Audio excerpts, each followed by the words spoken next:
There are several places where short rows are commonly used in the manufacture of garments, and we'll look at those in this chapter. We've already looked at the shoulder slope, but we use short rows often when we shape a crew neck or a V-neck. One side of the garment is held on the needles while the other side is worked.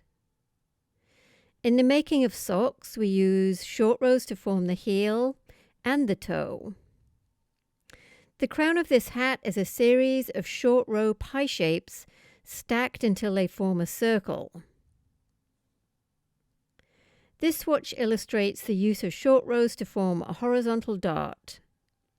And here we have a couple of sleeve heads worked entirely in short rows. But first, a story.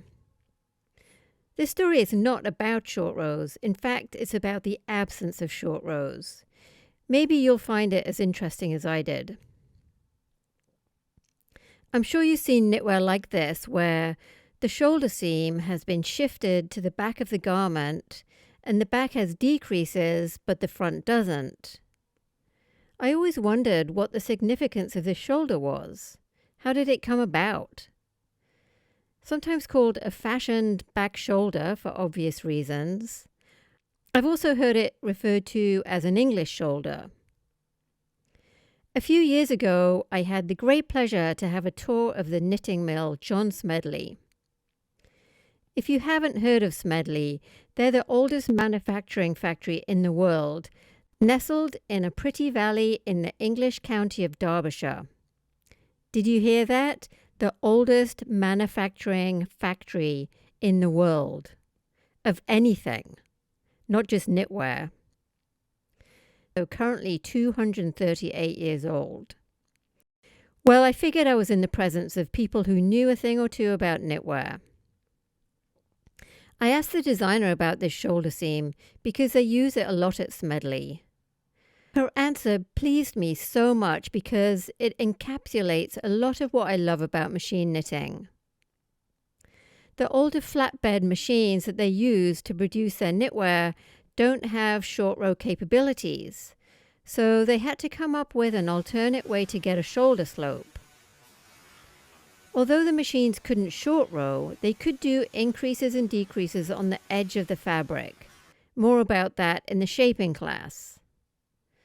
So the designers found that if they did a lot of decreasing on the back shoulder, they could get a very shallow selvage.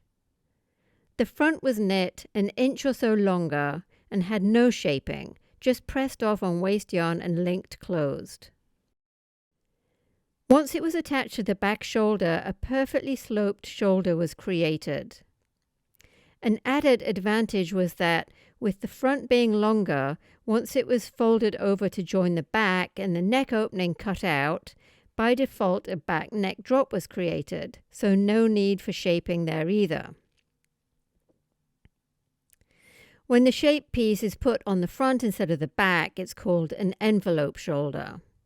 What I love about this so much is that the limitations of the machinery sparked a creative solution. This is something I've come across over and over in my own design career. Once you know the limitations of the machine, and all machines are different, you can start to play within those restraints. We see fashion back shoulders on all kinds of knitwear now. Even though the modern day machinery can knit short rows, it's become a design feature. Hello again. That was one of the videos from our latest class, short rows. Such a huge subject. We cover everything from how to use short rows in garment shaping, how to make three-dimensional shapes, how to use short rows to get all kinds of crazy ferrules and stripes, how to use short rows instead of intarsia to get argyle and diamond effects. So much to learn about short rows. So go check out that class and our existing classes at www.theknittingschool.online.